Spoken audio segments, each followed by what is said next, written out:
Okay, I want to welcome everybody here for the HAPA Talkback. I'm Thomas Frank. I'm a visual art teacher at Morton High School.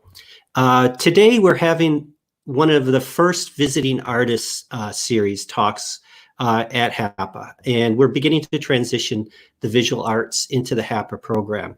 And with that, we've asked Carlos Barberena to join us for this talk. Carlos is a Nicaraguan person who came from Nicaragua and then migrated up to Chicago. He's a self-taught printmaker here in Chicago. He tends to address issues of resistance and oppression in a lot of his works. I first met Carlos about 7 years ago here in Hammond at the Paul Henry's Art Gallery. We had invited him to participate in a show called Pipelines and Borderlines, People Can't Drink Oil. This was through a woman named Beverly Keys. He gave an incredible presentation. And with that, I'd like to bring Carlos on, if that's possible. Hi, Carlos. Hi, how are you doing? I'm doing very well. I really appreciate you coming online with us here today. This is really amazing because you're just such an amazing artist yourself. I want to just start off with you explaining your own history and also with you introducing the kind of tradition that you come from, and how did you end up coming to Chicago? Okay. My name is Carlos Barberena. I'm from Nicaragua. I grew up in a small town that is called Granada. It's one of the oldest colonial city in America. And I'm coming from a family that has like a long history in the arts. So from the side of my mom, there is a couple of painters, also poets and musicians. And my father used to play guitar and just write short stories and novels. So I grew up in this so for me it was very easy to get involved in art. And I also have my two older brothers are artists as well. So I grew up in this kind of environment, and for me it was very easy just to get involved. And I during that time it was the dictatorship in Nicaragua in the late 70s. Dictatorship that it was a family that ruled Nicaragua for almost 45 years. And after that, it was the revolution in the 79. So people in Nicaragua start the rebellion, and through the Sandinista guerrilla. So it was the revolution that it was 79. And it lasted almost 10 years, because it was too many pressures mostly from the United States. So the president during that time, it was Reagan, so it was sponsor the Contras. So I don't know if anybody's familiar with the Iran-Contras case. So basically, the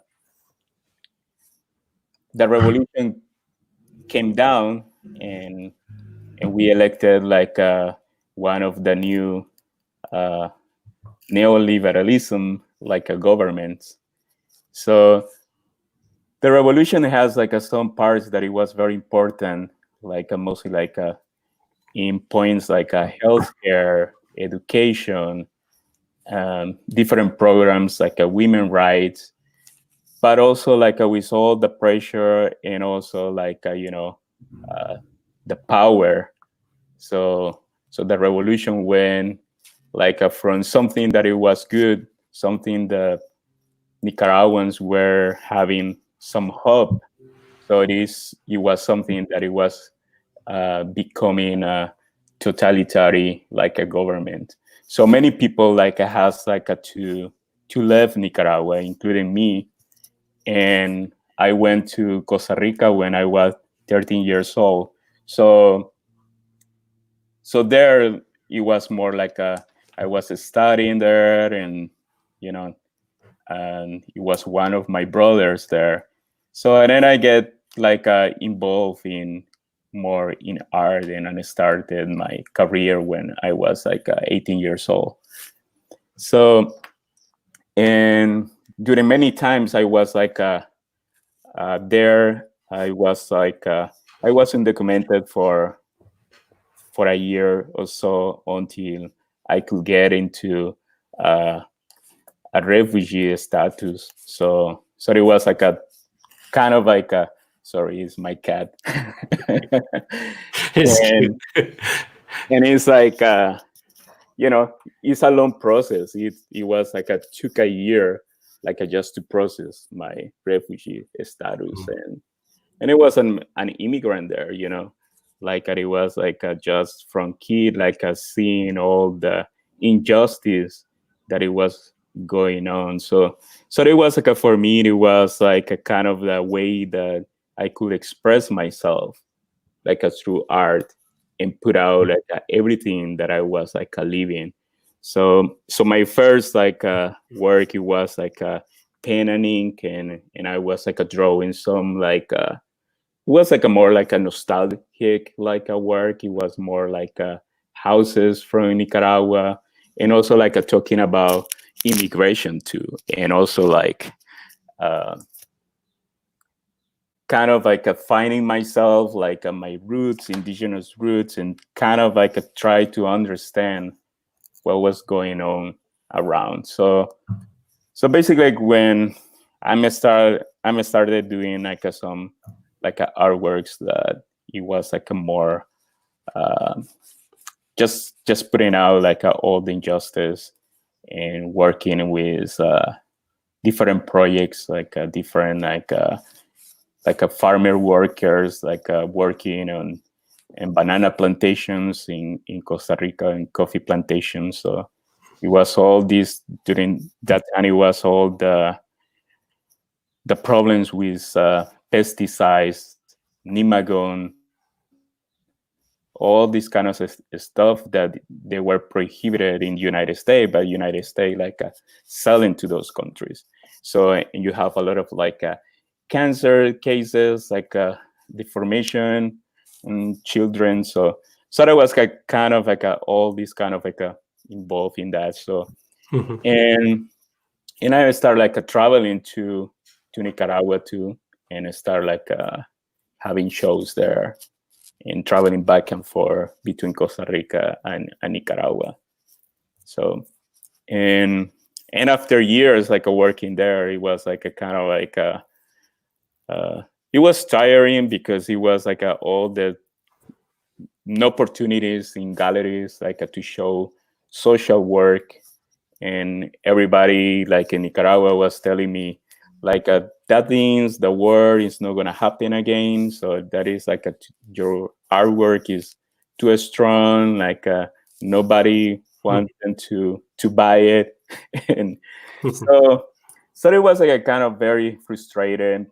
But in another hand, like when I was like when I started doing like paintings and things like that, so I was lucky like to get into a gallery that they were like buying me everything that I was producing. So but it was like a kind of like a transition. It was like a more commercial work.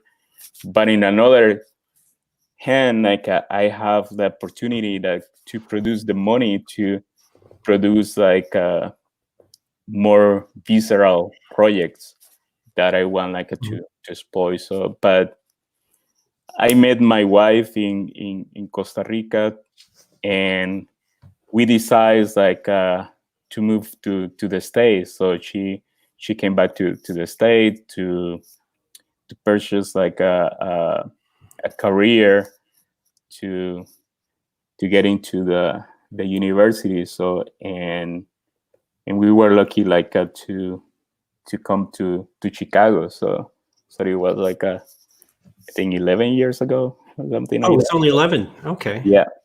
So yeah. So let me ask you, do you have a presentation of some of your work for those that have not seen it? Are you able to share your screen, or do you want me to share some images and you talk through them? If you want like to share it, because it was something that happened like at the, Okay. don't let me like it was something that I have like to do some actualization, something like that. So I'll just click through a few of them if you want to Okay. go ahead and talk through it so that everybody sees it. This is a presentation I use for my students to introduce them to your work. And that is, I use it to introduce them to your patterns. You're such a beautiful artist on top of the social message. And so I tend to, this is your bio, but I tend to show them the tradition that you're a part of and the patterns that you make and how to communicate with patterns. Can you talk about the tradition of printmaking in Central America and the kinds of patterns? Yeah. For example, like in Nicaragua, it doesn't have like this kind of like printmaking background, printmaking like a history, like Mexico, you know. And but there is like some like great printmakers working there, and also like because I started doing art in Costa Rica. There is a great printmaker. His name is Francisco Amiguetti. So I was a fan of Francisco Amiguetti. So I start like looking all these beautiful woodcuts, and I always was like you know, like attract to this kind of technique, but never had the opportunity until I was visiting Nicaragua. And in my hometown, there is a cultural center that is called Casa de los Tres Mundos, and it's in this space is a printmaking workshop. So one of the founder of the shop invited me to participate in a workshop. So I learned with him like some of the techniques that it was like etching, aquatine. It was mostly like working with acid, and it was on metal like copper or zinc. And several months after, so I did a show. So, and I was contacted by some people from the School of Fine Arts that it was an opportunity to go to Mexico to go to that residency. And I went there. So, and I was like so impressed with all the print shops and everything. So, and when I was there, so my first time that I saw one of my favorite artists, one of my heroes, that is Jose Guadalupe Posada. Everybody knows him like mostly through the Day of the Dead, La Catrina, that you could see right now, like this picture that is right now there in the screen is like inspired in Jose Guadalupe Posada. Right. So I was so impressed about like the way that he was working, the way that he expressed during his time, and he was like doing everything. So it was like he was working for a newspaper. So imagine during that time that it was no photography or no digital thing. So he has like to any kind of event that it was like an accident or a robbery or something dies. So he has like to go to the print shop, drawing, carving, and printed. And the next day it was like in those broadsides that they were like selling on the street for 1, 2, 3 pesos. So everybody could access to that. So, and for me, it was like a great opportunity to see the way that I could like approach like a bigger like public, because I was like a more like the background. My background, it was like a painter, but you know, like doing prints. So because it's a multiple, there are original multiples, so I could reach more people, and that it was the way like the Posada was doing, and also is more affordable for people. So from that point, so I get more involved, like in printmaking, and change my mind. So, and printmaking has a long history in Central America of being a medium of resistance, right? yeah. And editorial. Can you explain how that all came together for you? Yeah, it was like a kind of like a, for example, like a talking from Nicaragua. So, there were the commercial presses that they were using to produce like books and newspaper and everything. But the first press that came like to the School of Fine Art, it was during late 70s. So artists start like to using those presses to go against the government.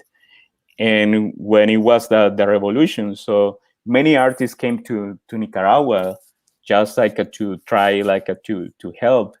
And it was like mostly they were like printmakers, and it was like a way like to put away all the work, everything that was happening in Nicaragua. So it was a kind of also like a propaganda way, like to do it. That you could see in my work some kind of this stuff. Like I can say that it's like a more like a propaganda, but it's like an anti-propaganda stuff, because it's mostly like using like a different like logos and putting my own way. But like it has been like for many years. So it was like a kind of like a we pasting on the street, putting like all that announcement against the government. Also like like just throwing in the walls, and also it was the way like to pass people like some information that is gonna be like a march or a meeting. So it was through people that it was producing like a multiples, and just going on the neighborhoods and putting like all these pamphlets under the doors. So it was the way that the people was like like a meeting. Right. Yeah. Can you speak to this particular piece right now that's on the screen? Yeah, that piece I did for when happened in Mexico, it was the disappearance of 43 students. So this piece is from 2014. I did this piece in a visiting artist in it was in Menomonee. It was part of the University of what is called? But it was like a Madison, like one of the University of Wisconsin. And so this piece, I was inspired like for the things that happened, that it was like a previous, like it was in September. So these 43 students that they were like they were studying for becoming teachers. So it was a protest because the government, they didn't give like some of the aid that they were like expecting, like just like to support their living in those schools. So, and they were traveling in a bus, and they were stopped by the militaries and the police. And some people said that they were like giving to the narcos. So, but it was like mostly was like the Mexican government. They were like working together with the narcos just to disappear those students. So this has been like 5 years, and we don't know what happened. So one of the things that the government said, like that they were like incinerated like somewhere, but people that it was like a forensic doctors that they came. There is a group that is like a well-known that has been working in Guatemala, in Argentina. So they said that never happened in that place. So that piece is like mostly like kind of like we back to Posada. So it is like a kind of like a Trina, la muerte, like holding this portrait of one of the kids that they were like a kidnapped, and Right. just saying like a disappearance in September. So, and it's like a kind of like I like a kind of like using these kind of patterns, because I remember when I was a kid, like my grandmother, she was a Catholic, so I grew up as Catholic too, and she has these like a little stamps that it was like a more like a, it was closed, but that has all these patterns, and it was the picture of one of the saints or something like that. So it was like a just in the middle there that has these kind of floral, beautiful patterns. So it's kind of like these, I could say like a maybe part of the religious or spiritual background that I have, maybe just like just appear that, but also like it's beautiful, like just like to camouflage that image, the strong image. So Mm-hmm. Let me see what the other next picture. There's. yeah, this is like one of the I did like one of those like a kind of like the same that Zapata, that it was the first picture there. One of the women's that they were part of the revolution in Mexico, and it's like he said that the struggle continue. So that one, it was for a project that I worked with press in New York, in Carnival Press. So we did this collaboration, and it was a great project. So let me ask you, with the few images that we've shown, a lot of your work deals with issues of power. At the same time, they're aesthetically beautiful. How do you explain using the arts, visual arts, in our culture as a power, is with power? Well, I think the art is a powerful tool of expression, to communication. You know, like and I think it's not like a talking not only as an artist but also like a human being. Like we have to speak out. And I think like in some way like artist has this great privilege, like to reach more people, because we have opportunity to show work like in all levels. We could show work at museums, galleries, we could show on the street, and this is an opportunity to people see what's going on, or just like using our own power, our own way, like to express something that another people can't. So it is like I think for me it is very important, like as an artist has this kind of responsibility, like but I'm not like against like someone that is like doing beautiful things like landscapes or things like that, that art expressed in different way.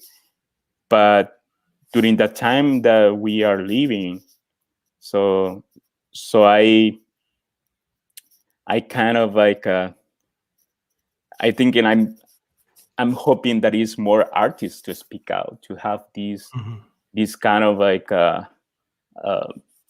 way to express, mostly like young artists, like to just like to have like a lot of followings from another youngest, like just like to kind of like leading that way, just doing like a birds or something like a very commercial thing. So if you have the power to attract people, to show people something, like I think like you have to use this kind of tools. Right. I want to move on, and you often, it looks like it's part of that same series or previous series, this one, but you speak to issues, human issues, And artists here in the U.S. are often commercial artists. They do things for profit. They do things for corporations. It doesn't look like your work at all comes from that primary place in you. It looks like you have something that you need to express. Yeah, I think in some way it is like a kind of like my own experience in life that I like a more like a one like a to work something like that. So it's like just like seeing these kind of things is like looking to me, looking through the mirror, you know, and I think that is no bad. Like there is artists that works for a corporation or being like Right. a commercial. If they feel like good doing this kind of thing, they are happy. And if it's the goal in their career, that's fine. But I can do that. So I kind of like I can't like just turn my face to another side if my neighbors like they were like you know like a persecuted by ICE or immigration. So I have like to do something about. I have the power like to do it. And you know it's like at that piece it was like a kind of like the same kind of series that before I was talking, the people in Nicaragua was telling me like, oh, this kind of like artwork that this not gonna happen again. And it was because I did a portfolio years ago talking about the civil war in Nicaragua. So, and they were like, no, this is not gonna happen. And it happened 2 years ago. So yeah. It was like a people, it was in a strike, like the students, like they were like protesting. So, and the police and paramilitaries start like shooting people. So, and in that picture is like is a portrait of Alvarito Conrado. He was a kid, 15 years old. So, and they were like protesting the university students. So, and this kid took the money that their parents gave like to have some lunch like in high school, and he decides to go and buy water and take it to the students that they were protesting. They were protesting like with elderly people because they were like cutting off like 5% of the pensions and putting more years like to work to get like to get the money, you know, like and so, and that kid was killed like by an sniper. So, and the worst thing, it was like the students took him like to the hospital, to the state hospital, and he was denying attention because the government said like if the students came here, you have like no attendance. So I did this like a piece, and it was a piece that I was very happy to do it. Like I was invited like to participate in a portfolio that it was in the Museum of Latin American Art.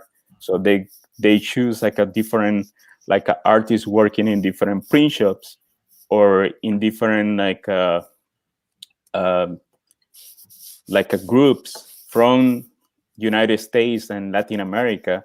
So, and I was like, I was lucky to get chosen, and I have this opportunity to do this kind of work.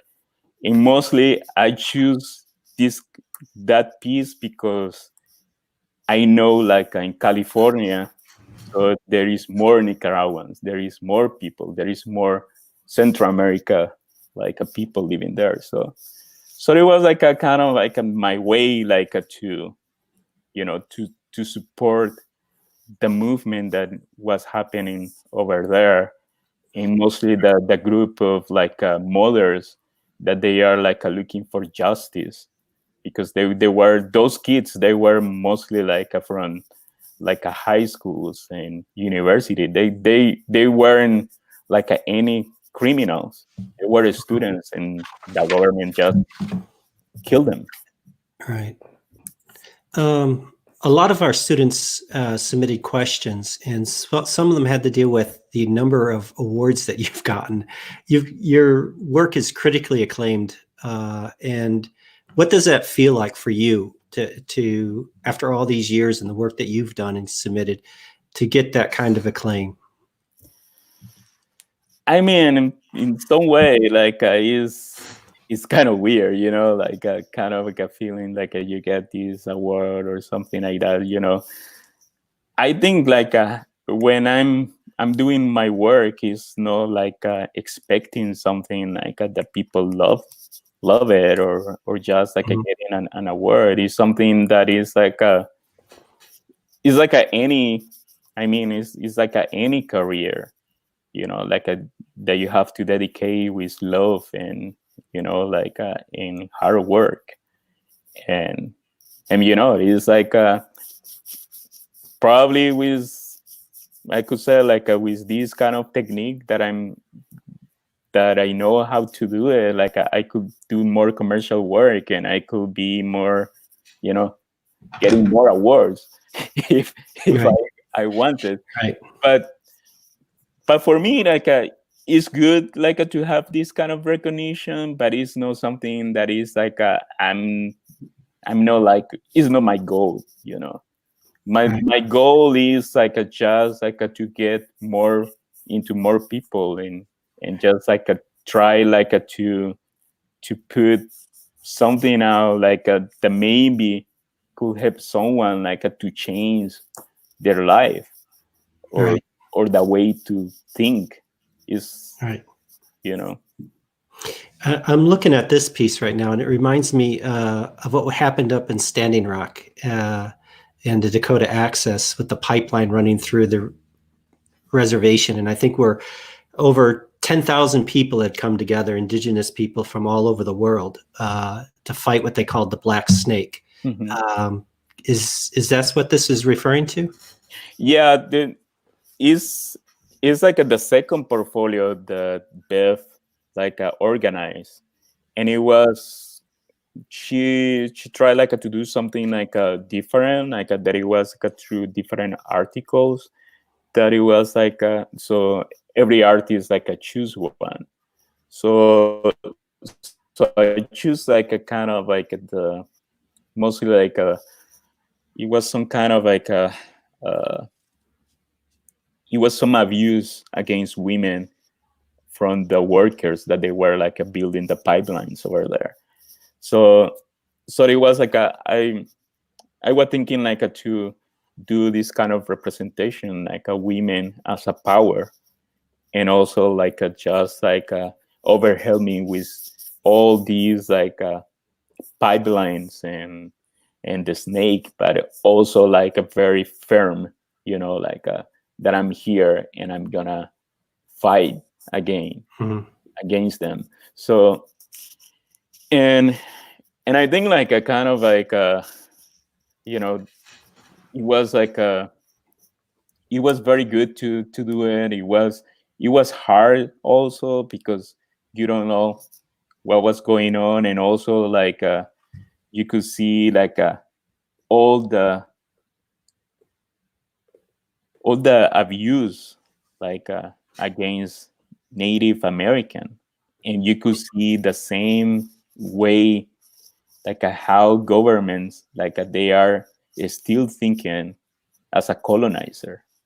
And you could see, I remember that part, I think it was Democracy Now! Doing an interview when those people like came with dogs, like I just let that goes out of the leash and start attacking all the protesters. So there is like a many like prints from colonial time, like the Spaniards used these big dogs against the indigenous. So it was something like it was shocking for me, you know, like to have this image right now. So Right. yeah. I'm going to see about the next image here. Oh, yes. This one's of Chicago. Yeah. Yeah, this one, it was for a portfolio that I was invited by Rene Arceo from Arceo Press, and it was about Chicago. and it was I think it was in collaboration with the coalition of Chicago Artists Coalition or something like that. So I decided to do this image with, like a Chicago has a lot of like cameras and selling information to the government. I think more than 25,000 cameras around, probably. And that one probably, it was during the time that I did the research, like 5 years ago, and probably there are more. So this is like and it was like always like using like a kind of satire. So the title is God Sees Everything. So the big brother is there watching us. I see. I'll go on to this one. This owl almost disappears into the background. Yeah. It was another piece that I did in collaboration with Cannibal Press from New York. Okay. And it talked about the mass graves that they have been found like in Texas, especially in Falfurrias.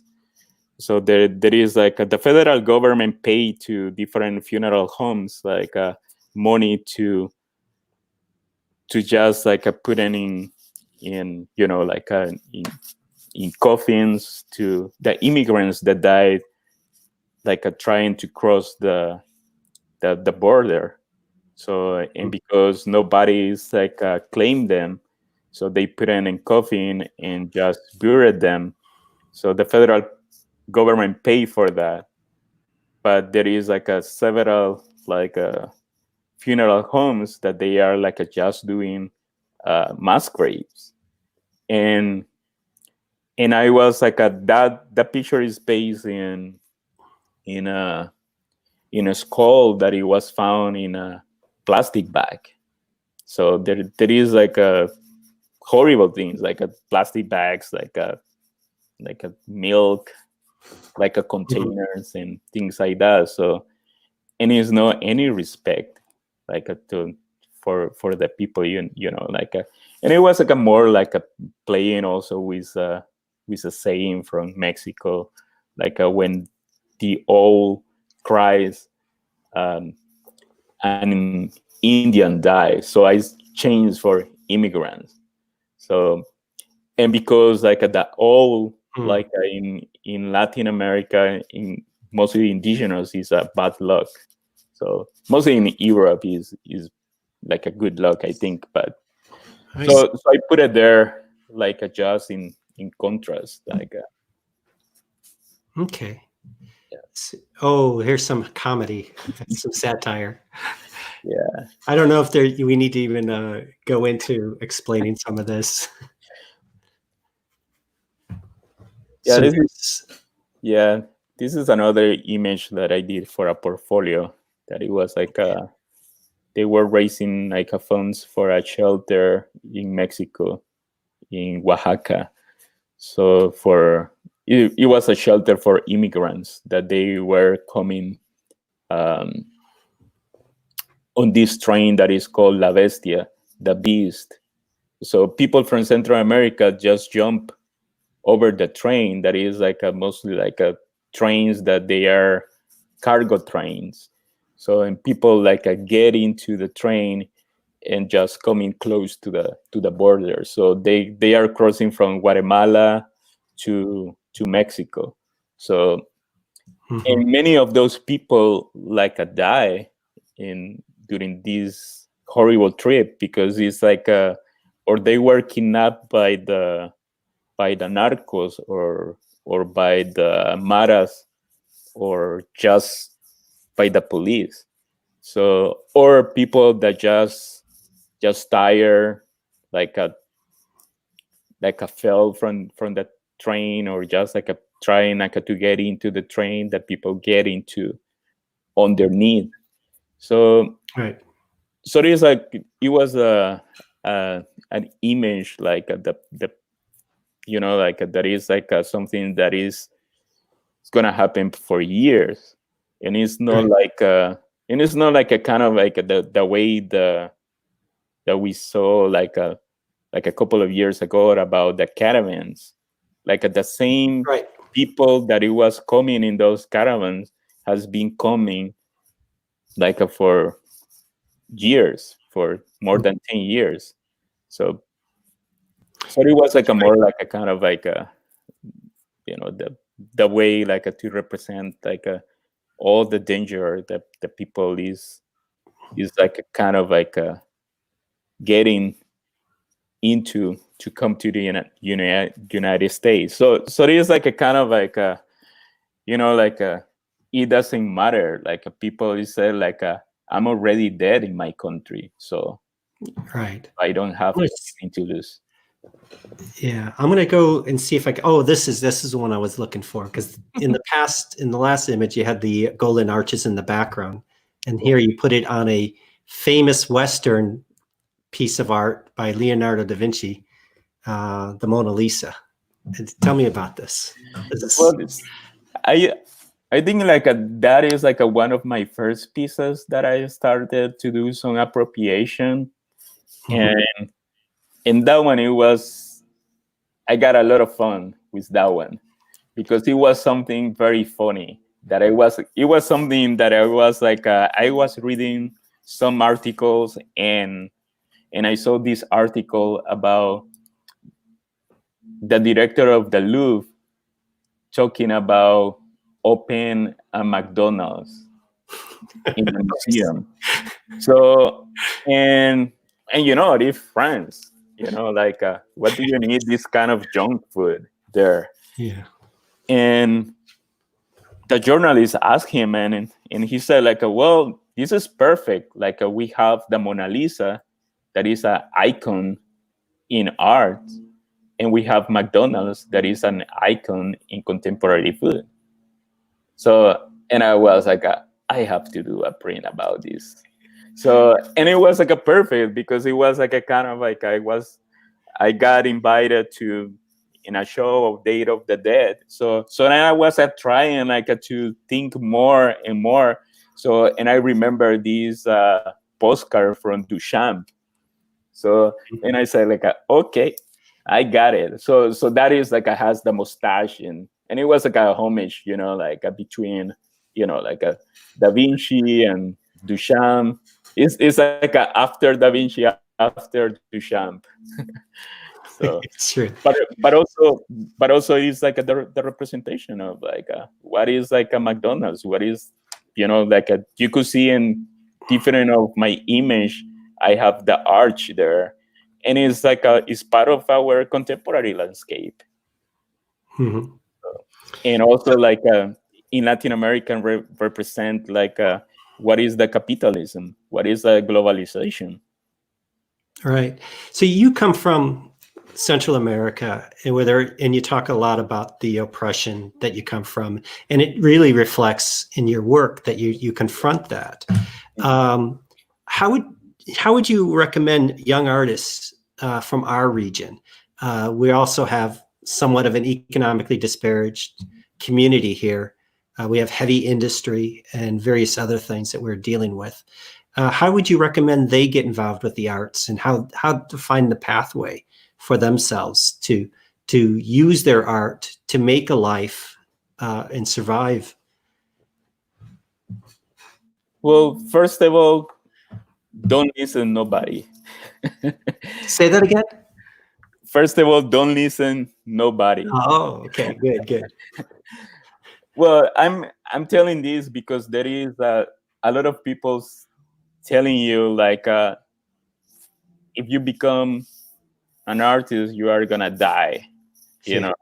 Like or this is not a good way like to do this kind of thing. You don't have talent. Different kind of the things like if you love something, do it. Mm-hmm. It doesn't matter what people like coming with negative like ideas coming against you, like just to saying like you are no good with this. So I think like that is the important thing. Like you have like to do what you love, know what people is like expecting from you. So you have like to put a lot of time, a lot of work. It doesn't matter. Don't believe like a muse. Muse doesn't exist.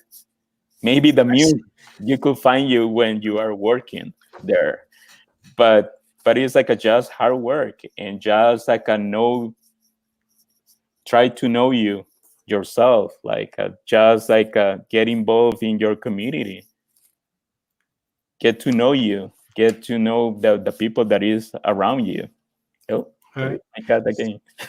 So I'm trying to encapsulate some of the questions of a lot of my students. And I actually have a couple of students that have come online that I'll have them come and ask a question. I'm going to start with Desiree Escobedo. She had written up a question that has a question for you. Okay. Hey, Desiree. Hello. Hi. First I want to start saying that I love your work. Oh, thank you so much. I've only seen You're welcome. I've only seen I like not your whole library, I'm sure, but I've seen enough and I'm very impressed with your work. I can definitely see your lifestyle through your work, and I think you portray it magnificently, honestly. So I do appreciate your work. My questions for you, I'll try to keep them simple. My first is, do you feel that pattern portrays more than color? Because I've noticed a lot of your work is black and white and not color.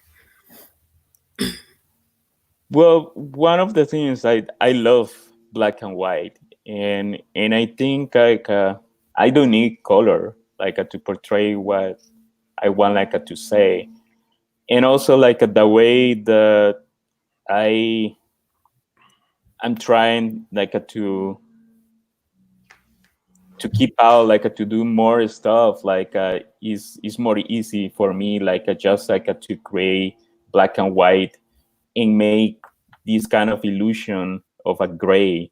So there's like I think in a couple of prints I have like with some color, but it's something that just like to create some illusion or just to create these kind of things that I want like to drive people to that point of color.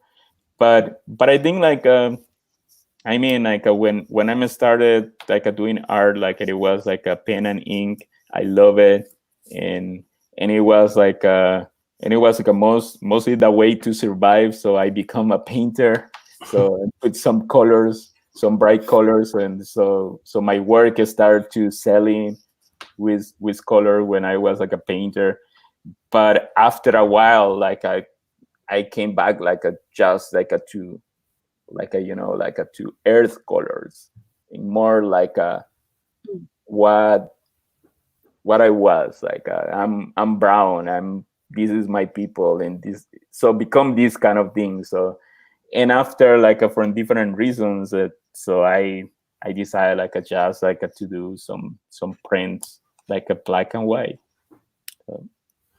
I know in our classes Awesome. in high school art, we often emphasize the abstract elements, trying to introduce students to light, color, rhythm, and stuff like that. So there's almost an overemphasis in trying to teach them the elements of art. So, and also I think like kind of like the way that I want like to represent the image is more strong in black and white. I think like if I start like putting some colors in my work, it's gonna be more distracted. It's gonna put it away like this kind of like a representation that I want. Okay, I see. It makes perfect sense. I think you do that perfectly. I agree with the color. It can be distracting because it can mislead your audience on where to look exactly.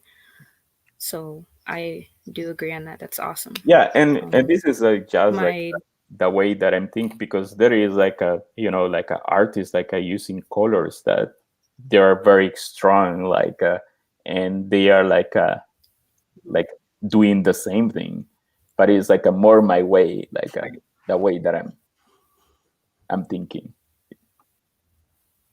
Right. Okay, cool. I guess my second question I have is your style. I guess you've gone over it a lot, but I guess what I'm asking is your patterns. Are they influenced by Latin America greatly? I've picked that up quite a, like the patterns of your lines. Oh, it was frozen a little. Can you repeat the question? It was just like a break in the. Oh yeah. You were saying. Oh, okay. My question was the patterns you use in your lines. Is it influenced greatly by Latin culture, like the patterns you use and the line shapes? Yeah, it is like I was telling Frank, Thomas, that it was like a more some kind of these things, these religions stamps that my grandmother had, that had all these kind of pattern, and also like you could see like mostly like in kind of indigenous like patterns, like a kind of like they put in ceramic and different like objects. So they have these patterns that they are repeating. So but also is kind of like like the influence of different cultures. So I always say like a Latin America, we have like 4 grandmothers. So the indigenous grandmother, the Spaniard grandmother, the immigrant grandmother, and also the African grandmother. So this kind of like a different like cultures that they get, they pass. So it is something like and when you are start growing and just like doing more research and reading more stuff, you could find out, oh, this like the typical food in Nicaragua is like is a mix of indigenous, like African, and you say like, oh, this is Nicaraguan food, but it's like all these cultures that they were like just being appropriate. So and this is like a kind of mix. So I tried always like to do this kind of fusion, and it was like it's based like mostly like one of my series that it was like start appropriating like pieces of art. It was like a kind of like a saying like if the colonizers could appropriate my culture, I could also do it. So but it was like my punch back.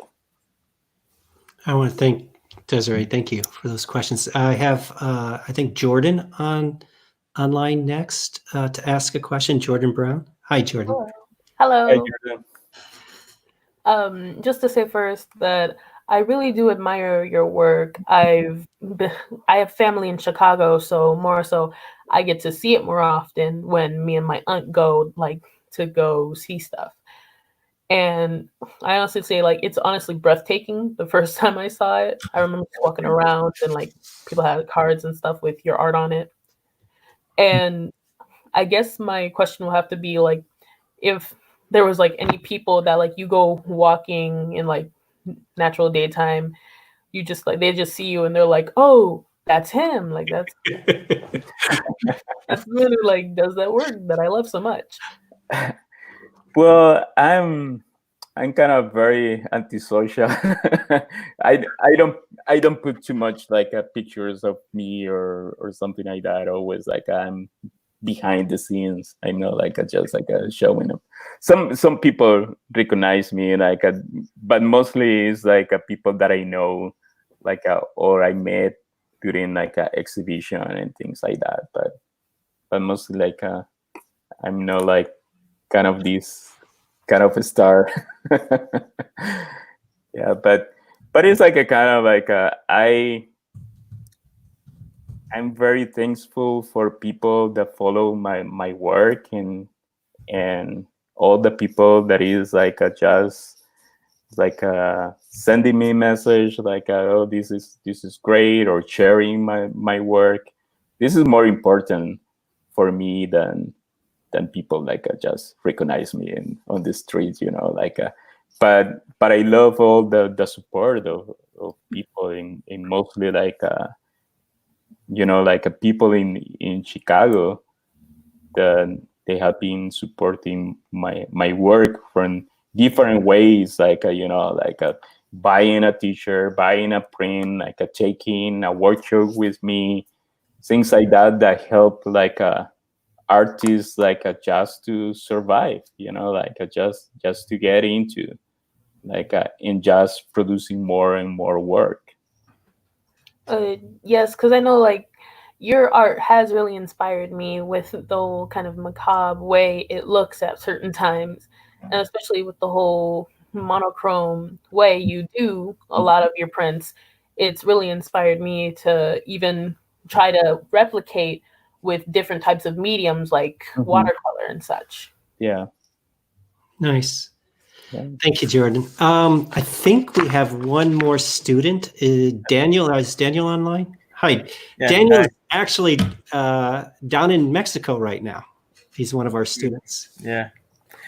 So, yeah, I've seen some of your art pieces. I think like most of them are interesting, very clever, and one just downright funny. And I legit fell off my bed laughing looking at that. So yeah, I do feel like people would like aspire to be like you. And for the people who do, what kind of message would you like to give them? To get inspired. Well, like, yeah, what people like who like your art style? Well, I think like it is like like